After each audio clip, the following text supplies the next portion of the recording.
सापडेल की ज्यांनी संपूर्ण जन्मापासून मृत्यूपर्यंत या 100% माणुसकी धर्माचं पालन करणारा या भूतलावरचा एकमेव माणूस प्रभू श्रीराम. म्हणून श्रीराम आणि हिंदू हे एकमेकांपासून वेगळे तुम्ही करूच शकत नाही. हिंदू असणं म्हणजे रामभक्त असणं, हिंदू असणं म्हणजे रामाचा जप करणं. हिंदू आणि राम वेगळे नाही करू शकत. चारित्र्य संपन्न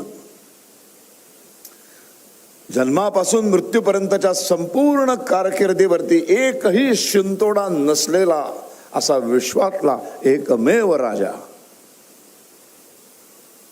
प्रभू श्रीराम. आणि त्याच्यानंतर काही हजार वर्षांनी दुसरा एक राजा याच भूमीत जन्माला आला, त्याचं नाव आहे छत्रपती शिवाजी महाराज.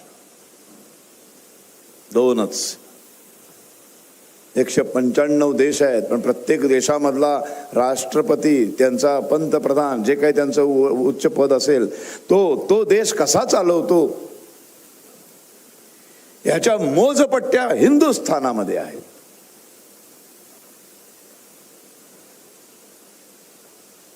हा जो दैदिप्यमान इतिहास आहे, हा जोपर्यंत आमच्या पुढच्या पिढ्यांना योग्य वयामध्ये शैक्षणिक अभ्यासक्रमांमधून त्या योग्य वयामध्ये वयाच्या 5-7 वर्षांपासून ते 20-21 वर्षांपर्यंत हा शिक्षण घेण्याचा जो कालखंड आहे, या कालखंडामध्ये जर का हे सगळं शिकवलं गेलं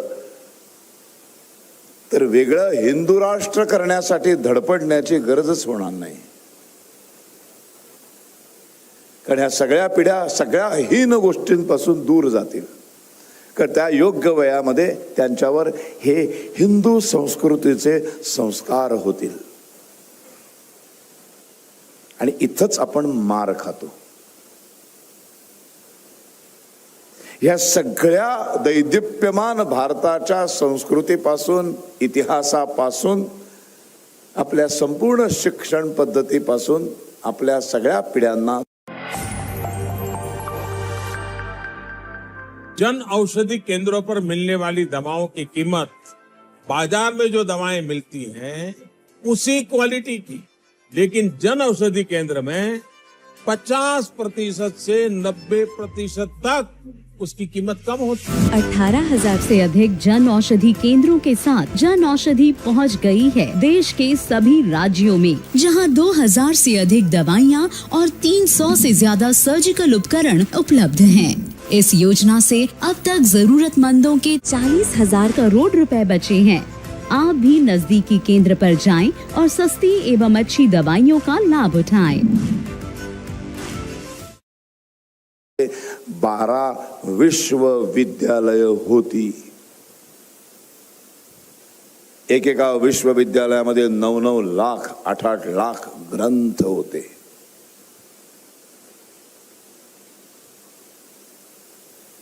आमचे वेद सुद्धा बघा ना, विषयानुरूप त्याची मांडणी आहे. 4 वेद. मूळ ऋग्वेद जगातलं पहिलं पुस्तक.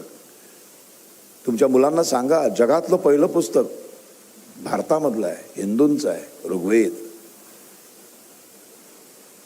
अशा सगळ्या गोष्टी जेव्हा आपण त्यांना सांगायला सुरुवात करू तेव्हा त्यांना हिंदू असण्याचा अभिमान वाटायला लागेल. आणि तो इतका कळसाला पोचेल की मग तो हिंदू धर्मावर प्रेम करू लागेल. आणि जेव्हा एखाद्या गोष्टीवर आपलं नितांत खरं खुरं प्रेम जडतं तेव्हा ती वस्तू जपण्यासाठी आपण मरण पत्करायला सुद्धा तयार होतो. आपण कुठल्याही अग्निदिव्य करायला तयार होतो, कारण आपण त्या वस्तूशिवाय जगूच शकत नाही अशी त्या प्रेमातून भावना निर्माण होते. पण आपलं हिंदू या अक्षरांवर प्रेम बसावं असं आम्हाला कधी काही सांगितलंच नाही. उलट हिंदू असण्याबद्दल द्वेष निर्माण व्हावा, हिंदू असण्याची लाज वाटावी, शरम वाटावी, न्यूनगंड तयार व्हावा, याचीच दखल प्रत्येक राजकीय लोकांनी घेत गेली. कशा कशा पद्धतीनं वाटोळं केलंय आपलं. अजूनही काही सुधारणा नाही. अजूनही शिक्षण पद्धती इतकी भयानक आहे, एक एक पाठ्यपुस्तकं इतकी भयंकर आहेत.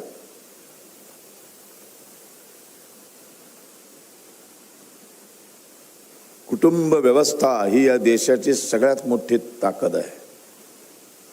परंपरा जपतो कशामुळं आपल्या मुलांना कळतं की सत्यनारायणाची पूजा असते, कशामुळं आपल्या मुलांना कळतं की अभ्यंग स्नानाला पहाटे उठायचं असतं, कशामुळं कळतं पाडव्याला कडू पान खायचं असतं, कशामुळं कळतं गुढीपाडव्याला गुढी उभी करायची असते. कोण सांगतं? ह्याचे कुठले धडे असतात? ह्याचे कुठले क्लासेस असतात? नाही.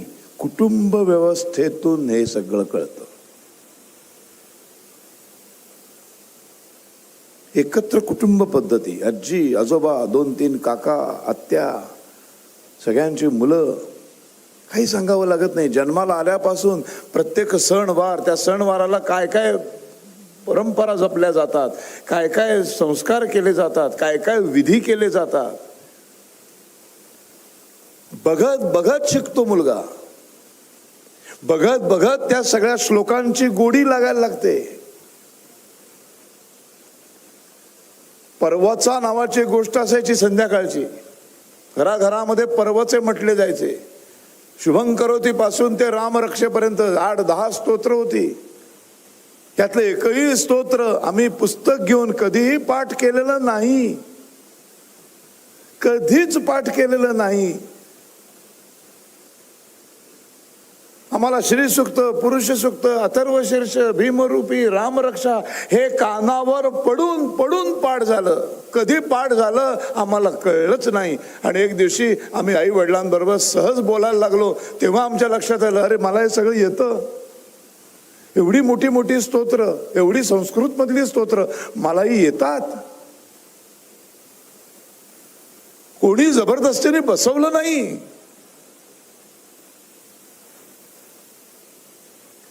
जेवायला बसल्यानंतर कसं जेवावं हे आपल्या बाजूला पंगतीमध्ये बसलेले आजोबा लहानपणापासून शिकवत आले.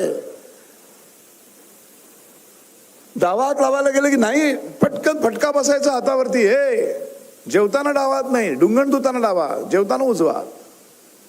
प्रत्येक हाताची महत्व ठरलेलं आहे, कधी कुठला वापरायचा. मांडी घालून बस, हातपाय धुवून येऊन बस. जेवायच्या आधी एक मंत्र म्हटला जायचा,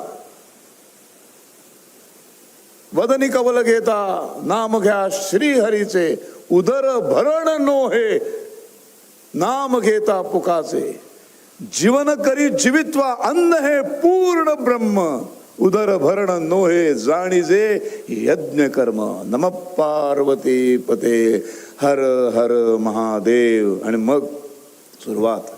हे पाठ नाही केलं आम्ही कधी, हेच ऐकत जेवलो आम्ही. हेच सगळं ऐकत जेवलो. आम्हाला कळलं जेवताना 4 शीत बाजूला बाहेर ताटाच्या काढून ठेवायची. का काढून ठेवायची? आम्ही विचारलं आजोबांना, हे रोज तुम्ही पण काढता, आम्हाला पण सांगता काढायला, कशासाठी काढायची? मग आजोबांनी गोष्टी सांगितल्या.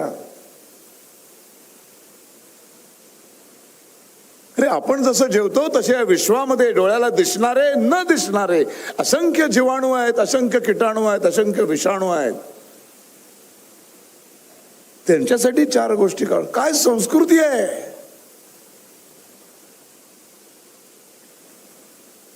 प्रत्येकाची पूजा करणं, प्रत्येकाच्या समोर नतमस्तक होणं, विनम्रता, नम्रता, प्रेम, आदर.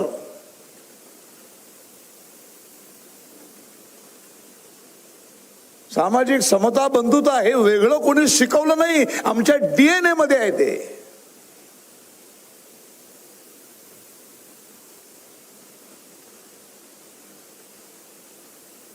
आज घरामध्ये हवन आहे, सगळे पोरं पहाटे उठायची, बरोबर अंघोळी करून तयार, रांगोळ्या घातल्या जायच्या, सडा शिंपला जायचा, आकाश कंदील लावले जायचे, पणत्या लावल्या जायच्या. तेलच घातलं जायचं, संध्याकाळचा दिवा लावला जायचा, चपला बाहेर काढायच्या, आतमध्ये आल्यानंतर आधी पहिलं बाथरूम मध्ये जाऊन हातपाय धुतल्याशिवाय कपडे बदलल्याशिवाय घरात वावरायचं नाही. हे सगळं आपण आपल्या मोठ्यांचं बघत बघत शिकलो.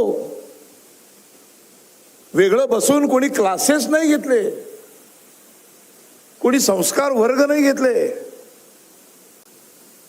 कोणी काही सांगितलं नाही. मी माझं लहानपणापासून बघितलं, माझे आजोबा असेच येतात, माझी आई येते, काकू येते, मामा येतो, सगळे असेच येतात, मला असंच आलं पाहिजे.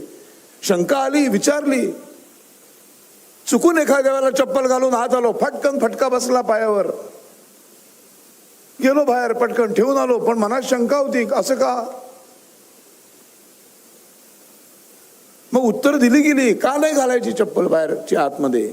आपण गाव भटकून येतो, किती घाणघाण ठिकाणी जाऊन येत असतो, रस्त्यावरनं चालतो, फुटपाथवरनं चालतो, किरड्यावरनं चालतो, सार्वजनिक शौचालयामध्ये त्याच चपला घालून गेलेले असतो. ती सगळी घाण, त्या सगळे किटाणू, ते सगळे जीवाणू नकळत आपण घेऊन येतो. म्हणून ती दरवाजाच्या बाहेर काढून ठेवायची. साध्या साध्या सोप्या गोष्टी आहेत. ह्या सगळ्या कुटुंब व्यवस्थेतून पुढच्या पिढ्यांपर्यंत जात होत्या.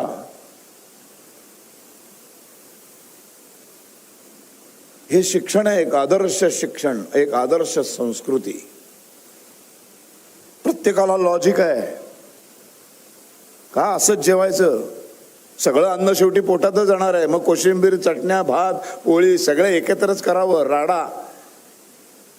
मग ते म्हशीला घालतो, बैलाला घालतो, तसं आपण नाही खायचं. पद्धत आहे जेवायची. आहुत्या आहेत, त्या यज्ञकुंड आहे, ते यज्ञकुंड पेटलेलं आहे. त्या पेटलेल्या यज्ञकुंडामध्ये पद्धतशीरपणे एक एक आहुती घालायची. आपण सगळेजण होम हवन करतो, त्या होम हवनामध्ये आपण पण एक एक पद्धतशीरपणे भटजी सांगतात आपल्याला आहुत्या घालायला. आपल्याकडे समिधा असतात, आपल्याकडे पांढरे तीळ असतात, काळे तीळ असतात, तुपाची धार असते, भात असतो, सगळं असतं ठेवलेलं. पण ते गुरुजी सांगतात कुठल्या मंत्राला काय घालायचं. असं कोणी म्हणत नाही सगळंच घालायचं तर एकदाच गोळा करू आणि एक काला करून घालत राहू. नाही, असं जर घातलं तर नुसता धूर पेटतो, ज्वाळा पेटतच नाही, धुरकांड होतं सगळं. मग शरीरामध्ये सुद्धा असं काहीतरी विचित्र घाण सतत एकत्र खाल्लं की धुरकांड होतं, त्याचं सगळी पचनशक्ती संपते. सूर्य उगवल्यानंतर सूर्य मावळेपर्यंतच सगळे चांगले व्यवहार करायचे. रात्री 12 वाजता वाढदिवस नाही साजरा करायचा. कुठली पद्धत आहे? 12 वाजता वाढदिवस जागरण करायचे आणि 12 वाजता फोन यायला लागतात. कापाकापी, विझवा विझवी. अरे ज्योत से ज्योत लगाते चलो, ही आमची संस्कृती आहे. विझवणं काय, विझवायला काय सांगता तुम्ही? पेटवायचंय, कापायला काय सांगता? कापलेलं जोडायचंय.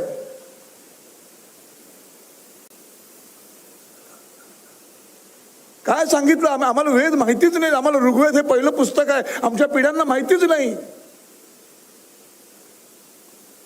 तुम्ही काय सांगता आम्हाला पृथ्वी गोल आहे म्हणून? गॅलिलिओची गरज नाही आम्हाला. माझ्या ऋग्वेदामध्ये शब्दच आहे भूगोल.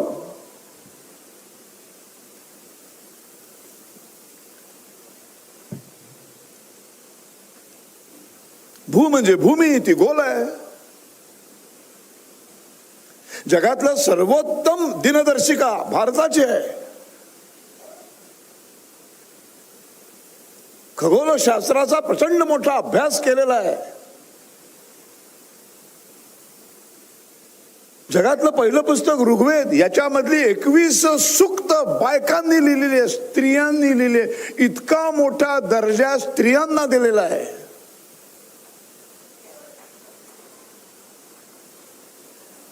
आणि आज आपण म्हणतो स्त्री पुरुष समानता, रिक्षाच्या मागे मुलगी शिकली, प्रगती झाली. कुठल्या देशामध्ये शिकवताय तुम्ही?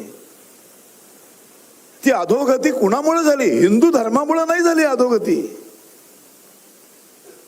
हे नंतर जे आले ना, आणि त्यांनी जो सत्यानाश केलाय ना आमच्या धर्मग्रंथांचा इंग्लिशी ट्रान्सलेशन करून, त्यांनी आमचा सत्यानाश केला सगळा. मनुस्मृती जाणणाऱ्यांपैकी किती लोकांनी मनुस्मृती वाचले? एकानेही नसेल. आणि जो खरी ओरिजिनल मनुस्मृती वाचेल तो 100% जाळूच शकत नाही.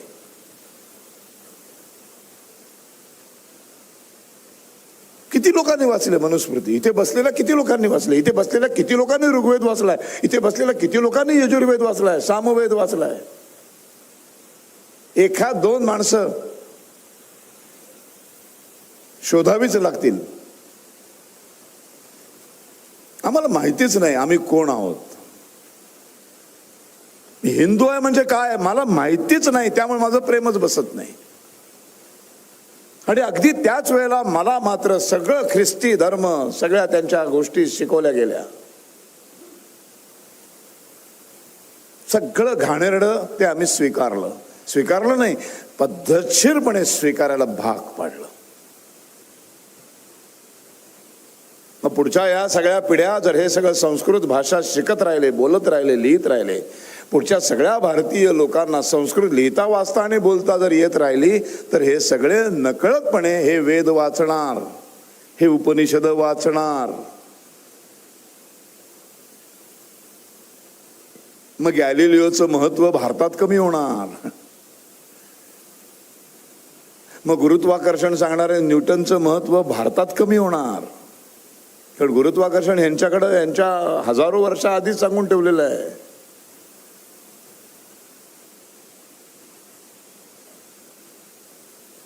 त्याशिवाय काय खगोलशास्त्र बनलं? त्याशिवाय काय दिनदर्शिका बनली?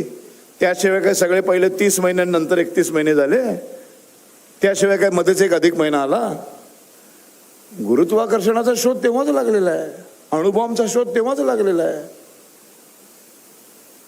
मोठमोठ्या शस्त्रक्रिया आमच्याकडे सहज होत होत्या. हृदयाच्या शस्त्रक्रिया, डोक्याच्या शस्त्रक्रिया, मेंदूच्या सगळ्या शस्त्रक्रिया आमच्याकडे होत होत्या. जगाला 14 विद्या 64 कला आम्ही दिल्या आहेत. ओंकारातून आम्ही दिलंय. त्या ओंकारातून 7 स्वर आम्ही जन्माला घातले. जगामध्ये सगळे लोक गाणं म्हणतात, नाचतात, सिनेमा सगळं करतात, ते आमच्यामुळं करतायत. आम्ही जगाला शून्य दिलं, आम्ही जगाला गणितशास्त्र दिलं, आम्ही जगाला व्याकरण दिलं. अरे सगळं आम्ही दिलेलं आहे. इथून मूळ सुरू झालंय. विश्वाच्या निर्मितीनंतर जो उगम सुरू झाला मनुष्याचा तो आम्ही दिलाय. आमच्याकडंच फक्त 10 अवतार जन्माला आले. आमच्याकडचा कुठलाही अवतार भारताच्या कल्याणासाठी आला नाही, विश्वाच्या कल्याणासाठी आला. मत्स्य अवतार कुणाला वाचवायला आला? भारताला, हिंदुस्थानला. कुणाला वाचवायला आलाय? पृथ्वीला वाचवायला आला. डार्विनचा सिद्धांत आहे जगात पहिलं काय पाणी होतं ना. त्याच्या आधी आम्ही सांगितलं ना मत्स्य अवतार. संपूर्ण जलाशयाने भरून जाणार आहे पृथ्वी. आता यापुढे पृथ्वी राहणारच नाही, प्रलय येणार. म्हणून तो मासा आला. मग तो मासा मोठा मोठा होत गेला. गोष्ट सगळ्यांना माहिती आहे का नाही माहिती? मग कळलं त्या ऋषीमुनींना की हा छोटासा मासा, ते समुद्रावर होते, ते एक छोटासा मासा छान दिसला म्हणून त्यांनी कमंडलूत टाकला. घरी घेऊन ते कमंडलूत मोठा झाला तो, म्हणून त्यांनी कमंडलूतनं मोठ्या ह्याच्यात टाकला, अजून मोठ्या ह्याच्यात टाकला. मग त्यांच्या लक्षात आलं हे काहीतरी वेगळा आहे, नॉर्मल मासा नाही आहे. मग त्यांनी विचारलं तू मग काय तुमचा आज्ञा आहे? तेव्हा ते म्हणाले अरे हे सगळं वाचवलं पाहिजे. मग त्या जहाजामध्ये बसवलं आणि ती वाचवली. मग त्यातनं ती समुद्र मंथनं झाली आहे ना. मग पहिलं विष निघालं. मग ते सगळं पहिलं विष पिऊन टाकलं. जर त्या शंकराने प्यायलं नसतं तर काय झालं असतं आपलं? शंकराने प्यायला आणि त्या कंठामध्ये साठवून ठेवलंय म्हणून त्याची आग होते. आणि ती आग होते म्हणून शंकराच्या पिंडीवर सतत दुधाचा अभिषेक करतो आपण. ऍसिडिटी वाढली, काय पितो आपण रात्री? थंड चिल्ड दूध. मती भ्रष्ट कशी केली? अरे गोरगरिबांना दूध द्यायला पाहिजे, पिंडीवर कसलं टाकताय? अरे वेडानो, आमच्याकडे गोरगरिबांना देण्यासाठी पण मुबलक दूध आहे आणि पिंडीवर घालण्यासाठी पण मुबलक दूध आहे. तुम्ही कशाला आमच्या दुधाची चिंता करताय?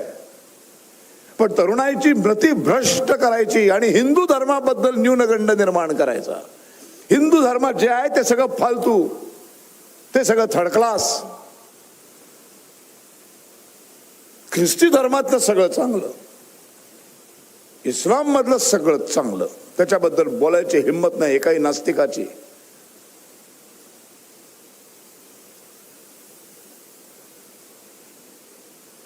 काय काय पद्धतीने वाटोळं केलंय हो. काय त्या वेदांची पुस्तकं चाळली ना, काय असं अभिमानाने ऊर भरून येतो. माणसं असं गणित करत होती, अशी हौसला, ईंधन, बदला. धुरंधर कोई भी चैलेंज से नहीं डरता. अगर घायल हो भी जाए तो पेन का सोल्यूशन है Dolo pain relief spray. Dolo pain relief spray for every unstoppable धुरंधर.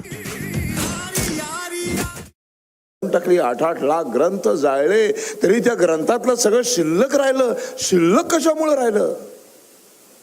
ते सगळं पाठ केलेली माणसं होती. एक वेद ज्याला पाठी आहे तो वेदी, 2 वेद पाठ आहे तो द्विवेदी, 3 वेद पाठ आहे तो त्रिवेदी, 4 वेद पाठ आहे तो चतुर्वेदी. इथलं कसं जाळणार? बरं, मला मारलं दुसरा तयार आहे, दुसऱ्याला मग तिसरा तयार आहे, म्हणून टिकून राहिलं ते. त्या मौखिक परंपरेला घोकमपट्टी काय करून पास होतोस अशी टिंगल करून टाकली.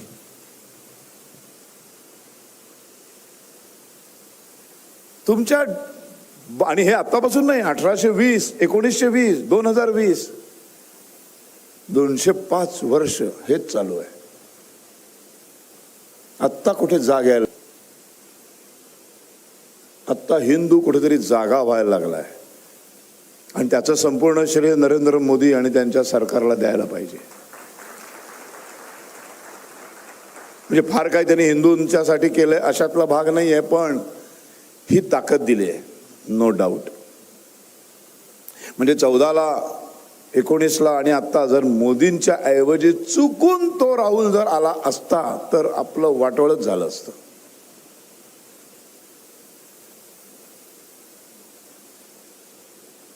आम्हाला छत्रपती महाराजांबद्दल काही माहीत नाही. आम्हाला छत्रपती संभाजी महाराजांचं बलिदान कळण्यासाठी 2025 मध्ये एक सिनेमा यावा लागतो. तेव्हा आमच्या पुढच्या पिढ्यांना छत्रपती संभाजी महाराजांना औरंगजेबानी अनन्वित अत्याचार करून 40 दिवस त्यांना प्रत्येक क्षणाला मरायला भाग पाडलं. सिनेमातून कळलं. हे खरं तर इतिहासाच्या पुस्तकात 7 का 8 फक्त मुसलमान होते शिवाजी महाराजांच्या सैन्यात. त्याचे टक्के वाढत वाढत आता 30 का 35% होते. इथपर्यंत आमची मजल गेली. म्हणजे प्रभू श्रीराम हा इतिहास आहे, त्याचे सगळे पुरावे आहेत. तो राम काल्पनिक ठरवला. 14,000 वर्षांपूर्वीचा आमचा प्रभू श्रीराम 14,000 वर्षानंतर काल्पनिक ठरला. तर अशीच अजून एक 8,000 वर्ष गेली तर कदाचित हे असंच चित्र राहिलं. चुकून माकून दुर्दैवाने हे जर काँग्रेस बिंग्रेसचे सगळे पक्ष जर सत्तेमध्ये आले, त्यानंतर छत्रपती शिवाजी महाराज हे सुद्धा कदाचित काल्पनिक ठरू शकतात. आता प्रभू श्रीराम 14,000 वर्षानंतर काल्पनिक आहे. श्रीकृष्णाने 16 सहस्त्र नारींबरोबर विवाह केला. कुठली नारी? का विवाह?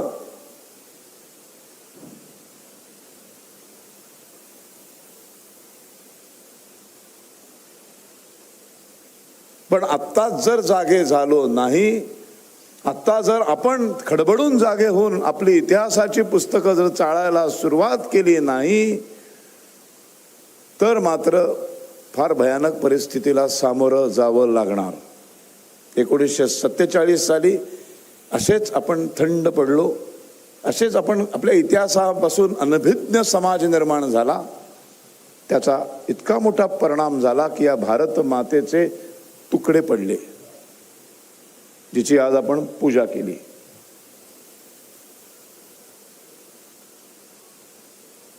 फक्त आता चित्रामध्ये भारत माता अखंड राहिली. 82 दशलक्ष पर्व क्षेत्रफळ, आज 32 वर आलो आपण. इतकं गमावलं. अफगाणिस्तान गमावला, इंडोनेशिया गमावला, पाकिस्तान गमावला, बांगलादेश गमावला, नेपाळ गमावला, भूतान गमावला, तिबेट गमावला, चायनाचा काही भाग गमावला. आपण सगळं गमवत चाललोय. उरलेलं आहे ते जर शिल्लक राहावं असं वाटत असेल आणि या भूतलावरती हिंदू म्हणून तुम्हाला जगावं असं वाटत असेल, तुमच्या मुली बाळी उद्या सगळ्या इस्लामिक होऊ नये असं वाटत असेल, तर आपल्यालाच काहीतरी करायला लागणार आहे. सामान्य माणसालाच काहीतरी करावं लागणार. जगण्याची धडपड, आपल्या अस्तित्वाची लढाई, ही अस्तित्वाच्या लढाईसाठी सामान्य माणूस जोपर्यंत उतरत नाही मैदानामध्ये तोपर्यंत काही होणार नाही. नरेंद्र मोदी आणि अमित शहा यांनी सगळं का करायचं? त्यांना जे शक्य आहे ते करतायत, 100% करतायत. म्हणून तर हिंदू सण आज 10 वर्षानंतर, 10 वर्षापूर्वी ज्या पद्धतीने चालायचे, आज खूप जोमाने हिंदू सणांची निर्मिती झाली. हिंदू सण डंके की चोट पर आपण करतो, दणदणाट करून करतो. आज सगळेजण गर्व से कहो हम हिंदू है ह्याचं जाहीरपणे म्हणायला लागले. हळूहळू हळूहळू हिंदू धर्माबद्दल बोलणारी माणसं उघडपणे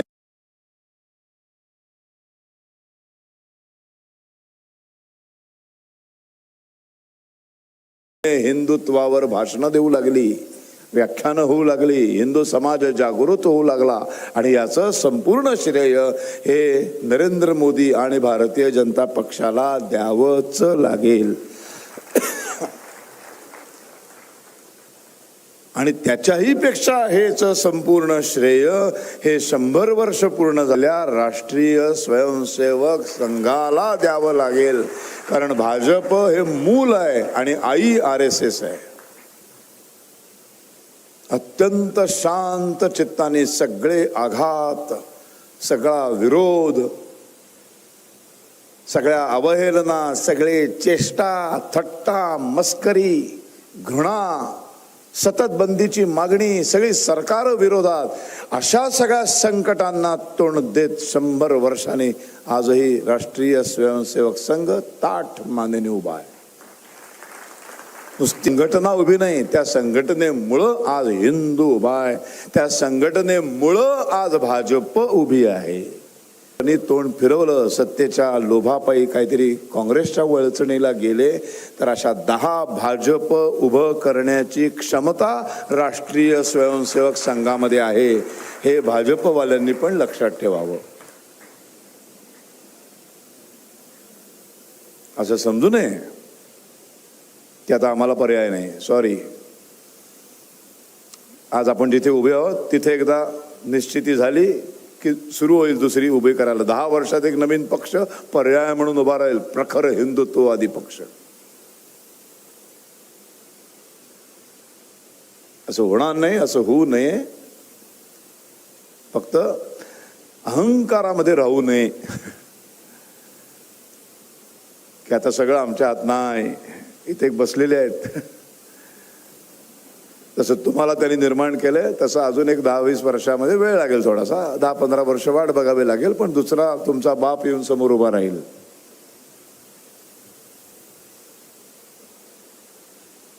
ही संघाची ताकद आहे. आणि याच्यासाठी परमपूज्य डॉक्टर हेडगेवारांना मानलंच पाहिजे. पण त्या हेडगेवारांना राष्ट्रीय स्वयंसेवक, हेडगेवार हे मुळात काँग्रेसचे, काँग्रेसन मॅन आहे तो. या काँग्रेसमध्ये हिंदू हिताचं काही घडत नाही. काँग्रेसने हिंदी राष्ट्रवादाचा पुरस्कार केलेला आहे. काँग्रेसची विचारसरणी, मुळात काँग्रेस हा पक्ष भारतीयांनी स्थापनच केलेला नाही, तो ब्रिटिश अधिकाऱ्यांनी स्थापन केलेला आहे. सर ॲलन ह्यूमने स्थापन केलेला आहे. 1885ला स्थापन केलेला हा राष्ट्रीय काँग्रेस जवळजवळ 1905 पर्यंत त्याच्या मुख्य कार्यकारिणीमध्ये सगळे ब्रिटिश अधिकारी आहे, एखाद दुसरा भारतीय आहे. पहिले 3 सेक्रेटरी तरी ब्रिटिश आहेत. मग चौथ्यांदा पहिले दादाभाई नौरोजी आले. आणि मग या देशावरती या देशावर ब्रिटिशांचंच राज्य आहे आणि ब्रिटिशांकडनं स्वातंत्र्य मिळवण्यासाठी राष्ट्रीय काँग्रेस ब्रिटिशांनीच निर्माण केली. का केली असेल? अरे मी राज्य करते तुमच्यावरती, तर तुम्हाला स्वातंत्र्य मिळावं किंवा तुमच्या काही मागण्या मान्य व्हाव्यात म्हणून मी माझ्याच मुलाला पाठवीन, जा रे ह्यांच्यासाठी एक संस्था स्थापन कर. मग मीच माझ्या मुलाला जर पाठवलं असेल तर त्या संस्थेला यश कसं मिळणार? कुठून यश मिळणार? कुठलं यश?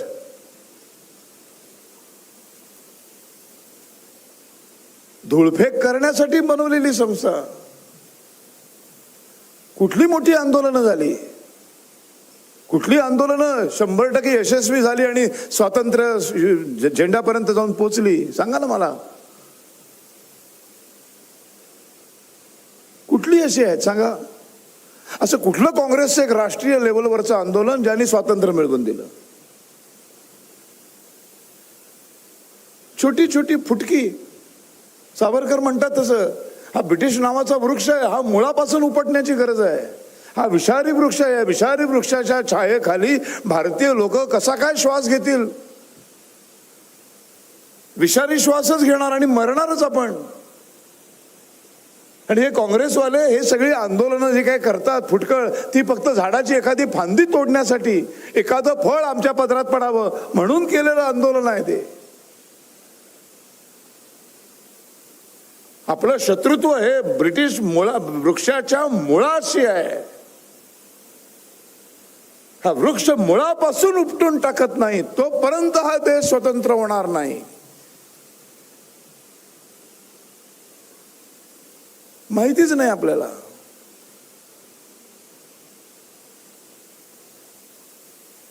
एक फार छान वाक्य आहे की एखादं राष्ट्र संपवायचं असेल तर राष्ट्राची भाषा पहिली संपवायची.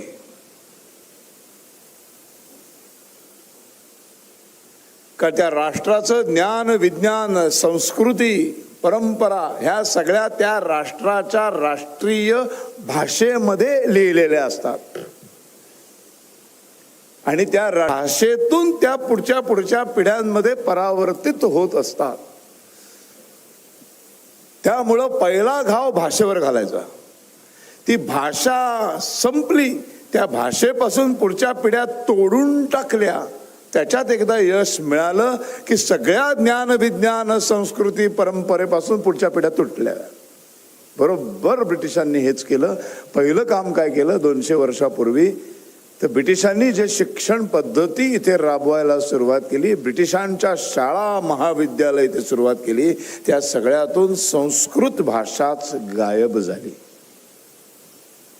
आणि ज्या भाषेशी आपल्या संस्कृतीचा सुतराम संबंध नाही अशी इंग्रजी भाषेने संस्कृतची जागा घेतली. मग आमच्या पुढच्या पिढ्या इंग्रजी वाचायला यायला लागलं, लिहायला यायला लागलं, बोलायला यायला लागलं. नकळतपणे जी भाषा आपण बोलतो त्या भाषेच्या साहित्याचा आपल्या जीवनावर परिणाम होतो. आपल्या दैनंदिन सगळ्या गोष्टींवर आपण जे वाचतो, आपण जे पाहतो त्याला सुरुवात होते.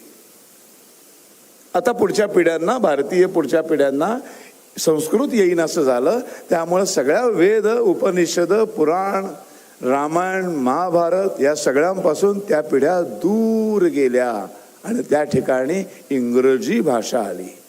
मग इंग्रजी भाषेचं साहित्य वाचायला सुरुवात केली. पहिलं झालं वेशभूषा बदलली, भारतीयांची वेशभूषा बदलली. इंग्रजी साहित्यांमध्ये, इंग्रजी चित्रपटांमध्ये जे पाहिलं ते सगळं त्यांच्या संस्कृतीनुरूप होतं. तिथली जी हवामान आहे, तिथली जे भौगोलिक सामाजिक जी परिस्थिती आहे त्यानुसार त्यांचं खाणं, पिणं, वागणं, बोलणं, बसणं असतं. इंग्लंड मधली परिस्थिती, इंग्लंड मधलं हवामान आपल्याकडे नाही. आपल्याकडे 40 डिग्री, इतकी सुंदर शास्त्र शुद्ध, जेवायचं कसं, बसायचं कसं, टॉयलेटला कसं जायचं, सगळी आसनं आहेत. मांडी घालून पाटावर बसणं आणि वाकून ताटातला घास 5 बोटांनी तोंडामध्ये टाकणं, आहुती देणं, ही जी सगळी शास्त्र शुद्ध प्रत्येक परंपरा, प्रत्येक उपचार हा निसर्गाशी जोडलेला आहे. याच्यापासून संस्कृत गायब झाल्यामुळं आणि इंग्रजी येऊ लागल्यामुळं या सगळ्या परंपरांपासून पिढ्या दूर गायला लागल्या. मग डायनिंग टेबल आलं, मग चपला घालून घरात वावरणं सुरू झालं, मग 3 पीस सूट आले. सगळीकडनं घाम गळतोय तरी नागपूरच्या 40 डिग्रीमध्ये 3 पीस सूट घालून उभा आहे लग्नाला.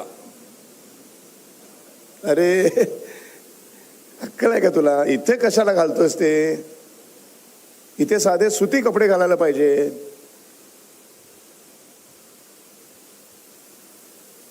छान 5 बोटांनी जेवायचं, त्याला गावंढळ म्हटलं गेलं. 5 बोटांनी भरुके मारून मस्त जेवण हे गावंढळ झालं. हे जेवणाचा ह्याच्या पाठीमागचं शास्त्र शुद्ध सायन्स न कळल्यामुळं ह्याच्यापासून पुढच्या पिढ्या लांब जायला लागल्या. त्यांच्या हातात काटे चमचे आले असं खायला. कारण ब्रिटिशांचे संस्कार झाले. ब्रिटिश नॉवेल्स वाचायला लागलो आम्ही, ब्रिटिशांची चित्र बघायला लागलो, ब्रिटिशांचे चित्रपट बघायला लागलो. त्याच्यामध्ये ते कसे सूट घालतात, ते कसे जेवतात, ते कसे शूज घालून फिरतात, ते कसे बसतात, ते कसे बोलतात, ते आमचे नकळतपणे इंग्रजी भाषेमुळं आमच्या समोर ज्ञानेश्वर तुकाराम महाराज, एकनाथ महाराज, नामदेव महाराज, आमच्या समोरचा श्रीराम, आमचे श्रीकृष्ण, आमचे वेद, आमचे सगळे ऋषीमुनी हे सगळे गायब झाले. आणि तिथं आला शेक्सपियर आले, तिथं न्यूटन आला, तिथं आणि कोण कोण आले, आईन्स्टाईन आला. आणि आम्हाला वाटलं अरे हे नसते तर आम्हाला गुरुत्वाकर्षणच कळलं नसतं, हे नसते तर आम्हाला पृथ्वी सपाटच वाटली असती, तशी ती मुसलमानांना अजूनही वाटते.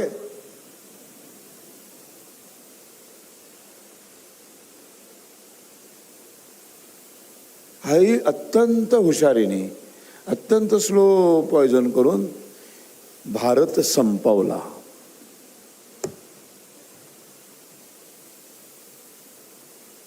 कळलंच नाही आम्हाला. आणि दुर्दैवाने ज्यांना कळत होतं, ज्यांना सांगत होते, त्यांच्या हातात स्वतंत्र भारतात सत्ताच आली नाही.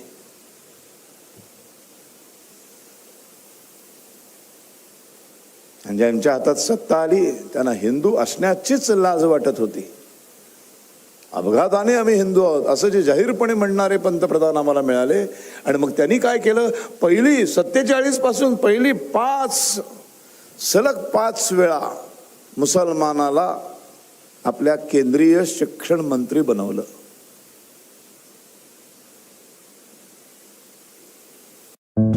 देखो, प्लास्टिक वेस्ट बढ़ता जा रहा है. सो इमेजिन 5 साल में दुनिया का क्या हाल होगा.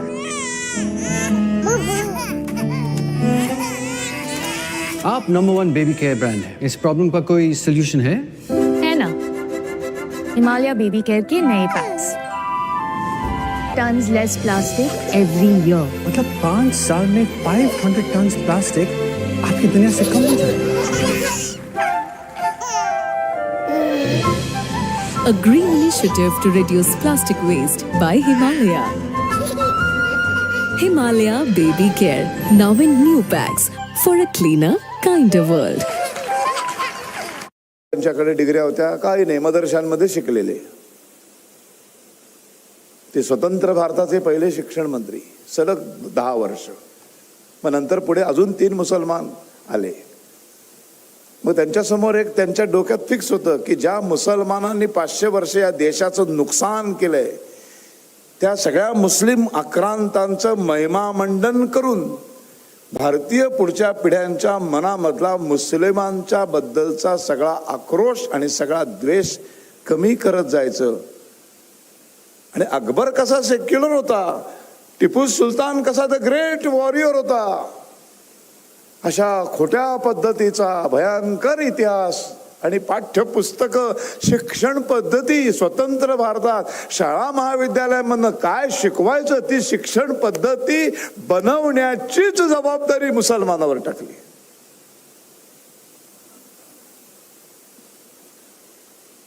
त्यांनी काम चोख बजावलं. मग चित्रपट हे अत्यंत प्रभावी माध्यम हे माहीत होतं. मग त्या कालखंडातल्या सगळ्या चित्रपट लोकांना बोलवलं, त्यांना जबाबदारी दिली गेली की सिनेमामधून, सिनेमासारखं स्लो पॉयझन काही नाही, सिनेमामधून मुसलमानांचं महिमा मंडन सुरू करा. तर लोकांच्या मनामध्ये प्रचंड क्रोध आहे, प्रचंड चीड आहे. फाळणीनंतर ज्या पद्धतीचे हिंदूंच्या कत्तली झाल्या आहेत त्याच्यातून एक भयंकर आक्रोश आहे. तो आक्रोश संपून टाकायचा असेल तर चित्रपटसृष्टीचा यथेच्छ आणि अत्यंत योग्य आणि सुरेख वापर आमच्या त्या सरकारने केला. मग सगळ्या चित्रपटामध्ये एक मुल्ला मौलवी हा अत्यंत जगातला सर्वोत्तम चांगला माणूस दाखवला आणि जगातला सगळ्यात नीच माणूस एक शेंडी असलेला पंडित दाखवला. आम्ही सगळ्यांनी बघितला, मी पण बघितला, तुम्ही पण बघितला. आमच्या लक्षातच आलं नाही.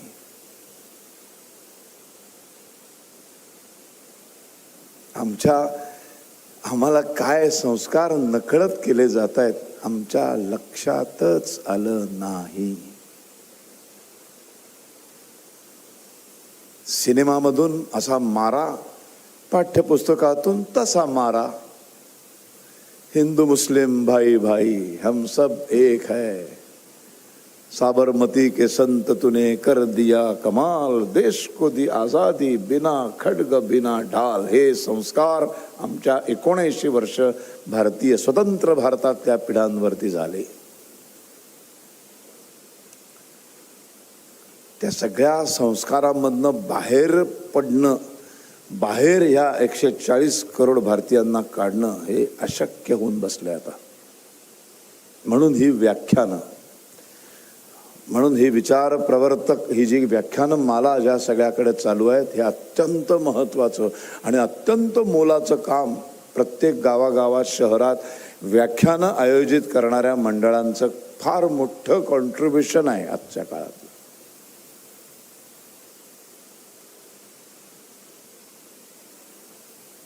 किती लोक आहेत अशी, किती दुर्दैव आहे माहिती आहे. तुम्ही 3 दिवसीय व्याख्यानं भरवता, हा तुम्हाला आयोजकांना ही अडचण दरवर्षी येत असेल की आता ह्या वर्षी कुणाला बोलवावं, ह्यांचं नाव झालं की बोलवून, त्याचं झालं बोलवून. महाराष्ट्र 13 ते 14 करोड लोकांचा महाराष्ट्र आहे. 13 नावं पण मिळत नाही. तो बरं चांगला व्याख्याता पाहिजे, खरं सांगणारा. अकबराने कुंभमेळा सुरू केला असं सांगणारे पण व्याख्याते महाराष्ट्रात आहेत. डोक्यावर केस नाही, हाती बुद्धी नाही. मग असे व्याख्याते आणून चालेल का? नाही. मग त्याचाही शोध घ्यायला पाहिजे की हा माणूस बोलतो काय नेमका, आधी ऐकायला पाहिजे ना त्याचं. जिथे बोलवून पश्चाताप करायची वेळ यायची, तो भलतंच सांगायचं काहीतरी.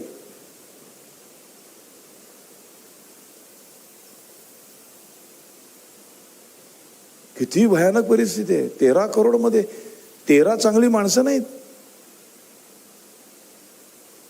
व्याख्यान देणारी, हिंदू समाजाला जागृत करणारी, सत्य आहे ते सांगणारी, कुणाबद्दलही द्वेष न पसरवणारी अशी माणसंच नाहीत, असे व्याख्यातेच नाहीत. 13 करोड साठी 13-14 किती भयान परिस्थिती आहे.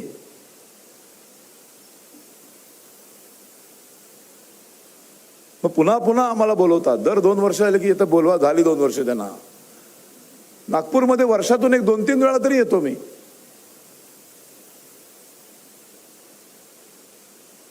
मग वेगवेगळे विषय आम्हाला पण अभ्यासावे लागतात. कारण हे कार्य आहे, खूप मोठं काम आहे, केलंच पाहिजे. हे जर केलं नाही तर फार भयानक परिस्थिती आहे.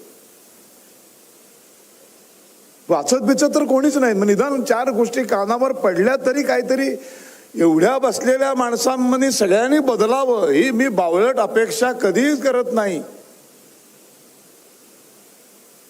जर एक 400 माणसं इथे बसली असतील तर त्यातले 10 लोक जरी भारताच्या खऱ्या इतिहासाचा अभ्यास करू लागले तरी व्याख्यानमालेचं खूप मोठं यश आहे. 400तल्या 10 एवढीच मी अपेक्षा करतो, कारण मी हिंदूंना ओळखतो. सगळं इथे छान वाटतं, गेले की सगळं संपलं.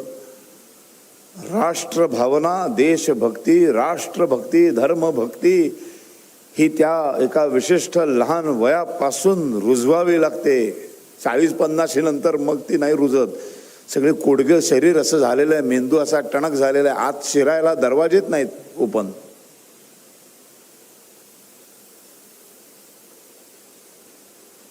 त्यामुळे हिंदू राष्ट्राकडं आता पुन्हा एकदा जायचं नाही आपल्याला. वेगळं हिंदू राष्ट्र, आमच्याच मुळाकडं परत जायचंय. आमचीच ती सोन्याचा धूर निघणारी संस्कृती. कुठलंही काय ते मोबाईल, तंत्रज्ञान, विमान हे असलं काही नव्हतं. कॉम्प्युटर नव्हता तेव्हा इथे इतकं सुंदर शिकवलं जात होतं. मुळाकडं परत आपण जायला पाहिजे, तरच उद्याचा भारत हा अत्यंत सुजलाम सुफलाम निर्माण होऊ शकतो. आणि भारत हा हिंदूंचाच आहे हे प्रत्येक हिंदूंनी ठामपणे म्हटलं पाहिजे, जाहीरपणे म्हटलं पाहिजे. आमच्या DNA मध्ये कुणाला त्रास देणं, कुणाला यातना देणं, कुणाच्या डोळ्यातनं अश्रू काढणं हे आमच्या DNA मध्ये, आमच्या रक्तातच नाही आहे.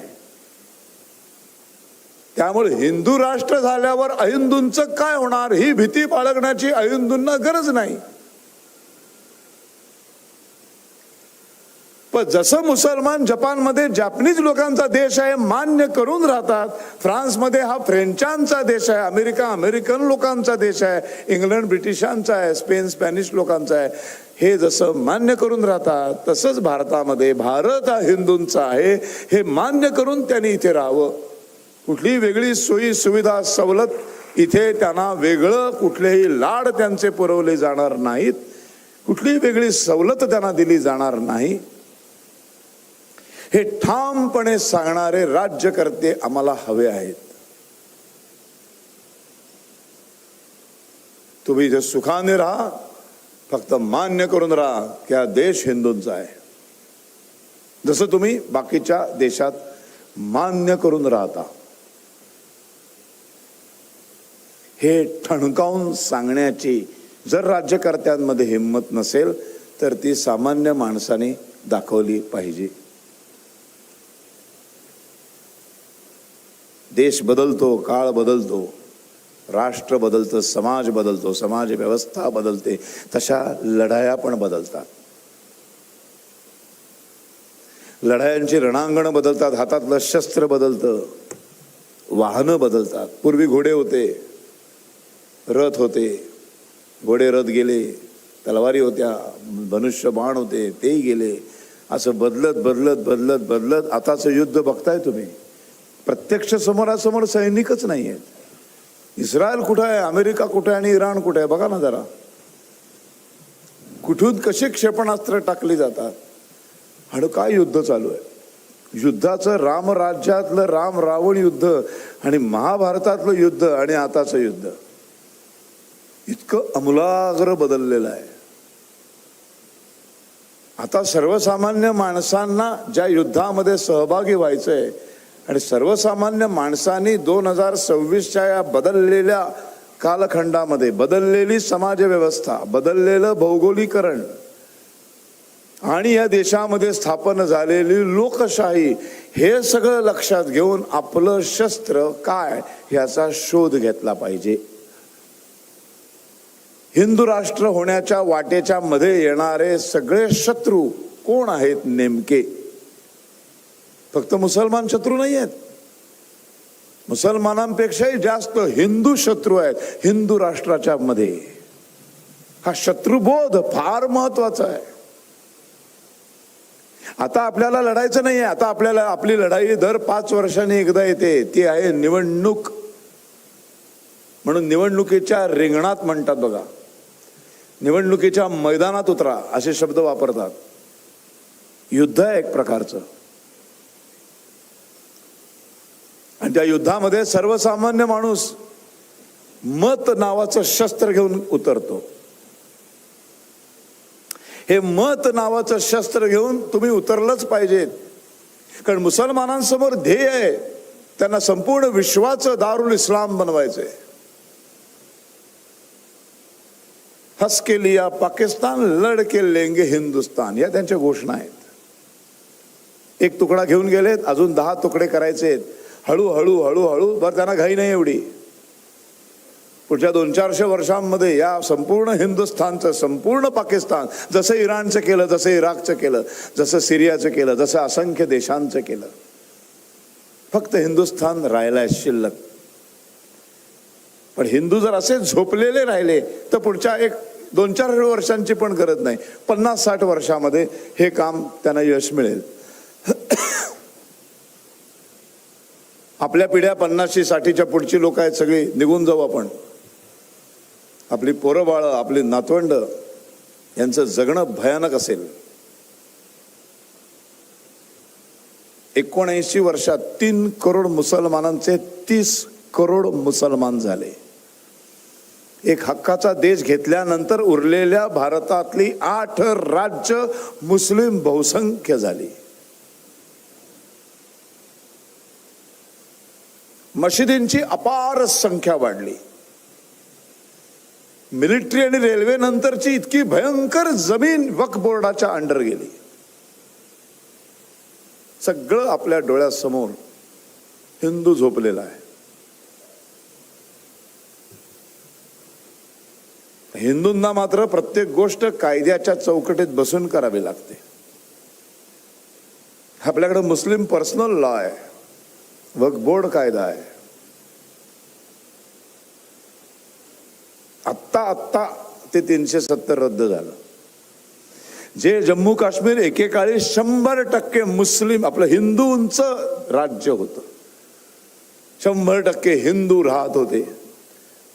आपल्या डोळ्यासमोर जम्मू काश्मीर 100% हिंदूंचं 100% मुस्लिम राज्य झालं. आपल्या डोळ्यासमोर स्वतंत्र भारतात हजारो काश्मीरी पंडितांची कत्तल झाली. काहीही आपण केलं नाही, कोणीही रस्त्यावर उतरलं नाही. म्हणून ही मतदानाची लढाई आणि त्याच्यात सामान्य माणसाकडे हसलेलं मत देण्याचं शस्त्र हे 100% हिंदूंनी वापरलंच पाहिजे. तिथं आपण पहिले मार खातो. फक्त 40% हिंदू खाली उतरतात, 60% हिंदू झोपलेले असतात, कुठल्या तरी भलत्याच गावात असतात, काहींना काडीचा इंटरेस्टच नसतो. आपले राज्यकर्तेही त्याला कारणीभूत आहेत खूप. पण ते राज्यकर्ते किती नालायक असू देत, कसेही घाणेरडे वागू देत, आपण हिंदू म्हणून जगायचं असेल तर आपल्याला मतदानाच्या दिवशी गेलंच पाहिजे, कंपल्सरी. कुठल्याही परिस्थितीत मी जाणार. नोटाबिटानी काही होत नाही आणि तरी फायदा फक्त शत्रूचा होतोय. आणि बरोबर हिंदू 40% खाली उतरतात, पण जे 30% मुसलमान आहेत संपूर्ण देशात ते 100% खाली उतरतात. सकाळी 7 वाजता सगळ्या रांगा असतात मुसलमान करायला. त्यांच्या समोर एकच ध्येय आहे, मुसलमानचं भलं जो करेल त्याला मत द्यायचं. आतापर्यंत काँग्रेस मुसलमानांचं भलं करत होता. ज्या क्षणी त्यांना मुस्लिम पक्षाचा पर्याय आला, बरोबर इतकी वर्ष ज्या काँग्रेसने त्यांना फायदा करून दिला त्या काँग्रेसला लाथ मारली. अशी 2 उदाहरणं, मुंब्रा आणि मालेगाव, डोळ्यासमोरची उदाहरणं. ह्याच्यातनं काँग्रेस काही शिकणार आहेत का? नाही.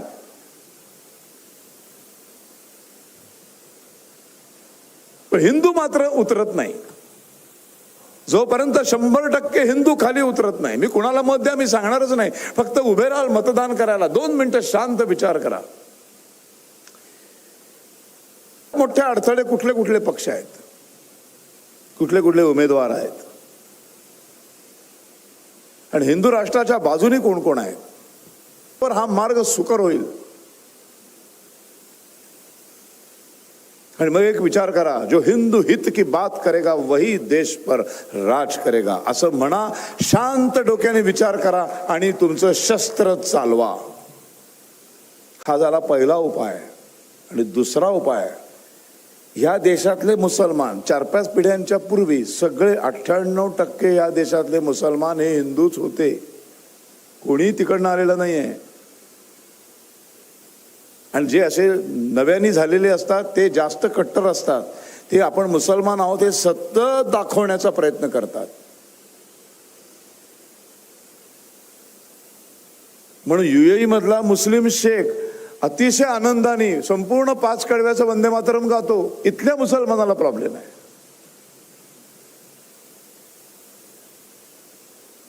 यांना ते त्यांचं म्हणतच नाहीत, यांना कोणी थारा देत नाही इथल्या लोकांना. त्यामुळे त्यांना भारताशिवाय पर्याय नाही. आपल्यालाही आता हे कळून चुकलेलं आहे, आपण त्यांना पूर्ण काढून टाकू शकत नाही, हे प्रॅक्टिकल आहे, हे वास्तव आपण स्वीकारलं पाहिजे. फक्त त्यांना ही दहशत 80% हिंदूंची असली पाहिजे की तुम्ही अत्यंत सुखाने राहा, आम्ही कधीच तुम्हाला त्रास दिला नाही, देणार नाही, पण हे मान्य करून राहा की हे घर आमचं आहे. इथे आमच्या कायद्याप्रमाणे चालेल, जो देशाचा कायदा आहे त्या कायद्याप्रमाणे तुम्हाला वागावं लागेल. फालतूगिरी करायला गेलात तर आम्ही कानफटवल्याशिवाय राहणार नाही. कारण आम्हाला श्रीरामाने अधर्माचा नाश करायला शिकवलंय. आम्हाला श्रीकृष्णाने अधर्माला संपवायला शिकवलंय. आम्हाला छत्रपती शिवाजी महाराजांनी अधर्माला संपवायला शिकवलंय. तुम्ही धर्माने वागा, आम्ही तुमच्यावर प्रेम करू. अधर्माने वागलात तर आम्ही, तुम्ही मुसलमान आहात म्हणून नाही, तुम्ही अधर्माने वागताय म्हणून तुमचा नाश करायला आम्हालाच आमच्या सर्व देवतांनी, आमच्या सर्व राष्ट्रपुरुषांनी आम्हाला हे शिकवलेलं आहे. आणि जर तुम्ही फारच नाटक करत असाल तर तुमची नाडी, आर्थिक नाडी आमच्या हातात आहे. आम्ही जर ठरवलं 60-70% हिंदूंनी, यापुढे माझ्या घरात येणारी प्रत्येक वस्तू ही हिंदूच वस्तू असेल, हिंदू व्यापाराकडूनच मी विकत घेईन.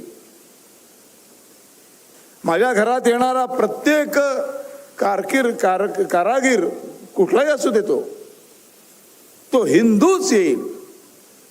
हे जर 60% हिंदूंनी ठरवलं तर तुमचं इथलं जगणं मुश्किल होईल. तुमचे धंदे बंद पडतील, तुमचे काम बंद होईल. हे एकदा झटका द्यायची आता गरज निर्माण झालेली आहे. एकदा हा झटका दिला की ते लाईनीत येतात की नाही बघा. लाईनीत आले त्यांना सांगा शांत राहा, तुझ्याकडनं पण भाजी घेईन, पण तुला कळलं पाहिजे, हिंदू ग्राहकाचं महत्व तुला कळलं पाहिजे. या देशातल्या हिंदूंचं महत्व कळून तू जेव्हा आमच्यासमोर नतमस्तक होशील तेव्हा मी तुझ्याकडनं पण भाजी घेईन. तुला मारायचं आमच्या धर्मात शिकवलेलंच नाही. मुळात कुणाला मारायचं, कुणाला भोसकायचं, कुणाला कापायचं हे आम्हाला शिकवलेलं नाही, आमच्या रक्तातच नाही. या 2 गोष्टी आपल्याला अत्यंत प्रकर्षाने करायच्या आहेत. आपल्या घरात येणारा प्रत्येक वस्तू ही हिंदू व्यापाराचीच असेल. आपल्या घरात येणारा प्रत्येक कारागीर हा हिंदूच असेल. आणि मतदानाला मी कुठल्याही परिस्थितीत जाईन. मी त्या गावात नसलो तर रजा काढून त्या जिथे मतदानाचे अधिकार आहे तिथे मी जाईन आणि विचार करेन, जो हिंदू हित की बात करेगा वही देश पर राज करेगा. आज एवढ्या संख्येनं इथे उपस्थित झालात, शांतपणे ऐकून घेतलं आणि आयोजकांनी मला ही संधी दिली तुमच्याशी संवाद साधायची, त्याबद्दल मी आपल्या सर्वांचा आभारी आहे. इथंच थांबतो. जय हिंद, जय महाराष्ट्र.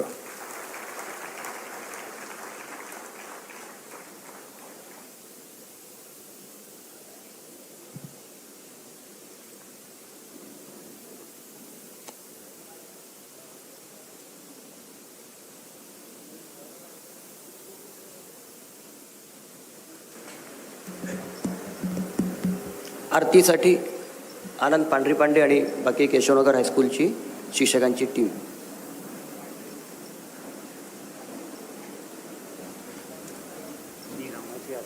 आणि आरती झाल्यानंतर आपण इथून प्रसाद ग्रहण करून मगच बाहेर पडायचं आहे.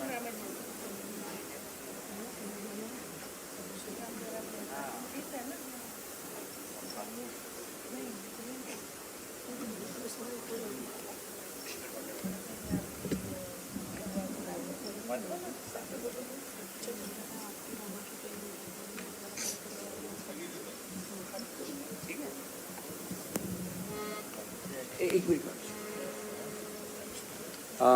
या 3 दिवस सुरू असणाऱ्या रामस्मरण व्याख्यानमालेमध्ये आपल्या सर्वांसाठी प्रसादाची व्यवस्था ज्यांनी केली आहे ते म्हणजे खोंटे उद्यान गार्डन फ्रेंड्स क्लबतर्फे. आरती झाल्यावर प्रसाद ग्रहण करून आपल्याला बाहेर पडायचं आहे.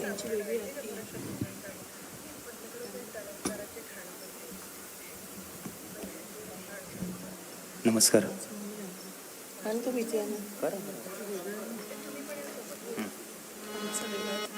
बोलो श्री राम जय जय राम. श्री राम जय जय राम. आरती ओवाळू पाहू सुंदर मेघश्याम. आरती ओवाळू पाहू सुंदर मेघश्याम. ठकाराचे ठाण वारी धनुष्य बाण. ठकाराचे ठाण वारी धनुष्य बाण. मारुती सन्मुख